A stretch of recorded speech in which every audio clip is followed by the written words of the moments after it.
Graduation ceremonies are designed to feel definitive: caps, gowns, Latin phrases echoing off high ceilings, families leaning forward with cameras, waiting for a name to validate the years behind it. I sat between my parents in the second row of the reserved donor section. Though no one around us knew that part yet. The university had offered to recognize the gift privately before the ceremony. I'd agreed to keep it quiet until the official announcement later in the program. It wasn't secrecy for drama. It was habit. My father adjusted the program in his lap as the processional music swelled. Engineering, he muttered, scanning the page as if checking for errors. Let's see how far that gets you. I kept my eyes on the stage.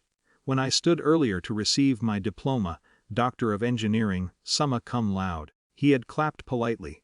The way he once clapped when I won a middle school science fair, supportive in posture, dismissive in tone. As the president approached the podium to begin his address, my father leaned closer, his breath faintly of coffee. "You'll never amount to anything," he whispered, not sharply, not cruelly, almost conversational, as if we were discussing weather. The sentence didn't shock me. It had appeared in different forms throughout my life. When I chose engineering over business. When I turned down a corporate offer to start my own firm.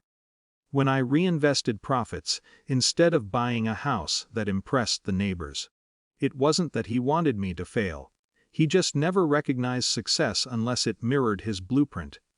I didn't respond. I've learned that defending yourself against a lifelong narrative only deepens it. The university president paused mid-step on his way back from greeting a trustee. He had turned slightly at my father's whisper, perhaps catching only the cadence. "Excuse me," he said politely, looking down our row. "Were you referring to Ms. Hayes?" My father straightened, pleased to be acknowledged. "Yes," he said, gesturing toward me with a small smile. "My daughter." The president's expression shifted, not dramatically, but enough. "Sir," he said evenly, "Ms. Hayes is the benefactor who donated $50 million to fund our new engineering innovation building." The air around us thinned. My father blinked. There's a moment when disbelief tries to reorganize reality. You can see it happen in someone's face. "I'm sorry," he said. The president continued, his tone clear and public now. "Her gift established the Hayes Engineering Research Center and endowed full scholarships for underrepresented students. We'll be formally acknowledging her during the ceremony." The word endowed seemed to land hardest. Around us, trustees turned subtly. A faculty member 2 seats away looked at me with new recognition. Phones lowered. Conversations halted. My father's face drained of color so gradually it almost looked like a trick of the light. He looked at me, not proudly this time, but searching for confirmation. I gave him a small nod. "Yes," I said quietly. He opened his mouth, closed it, then tried again. 50 million. The president confirmed, offering a courteous smile before returning to the stage. The speech resumed, but our row had shifted permanently. My mother's hand found mine. It trembled slightly. "You never told us," she whispered. "I tried," I said, though I wasn't sure that was entirely fair. I had mentioned the company's growth, the acquisition, the contracts with federal agencies, the patents, but numbers without spectacle had never felt persuasive to him.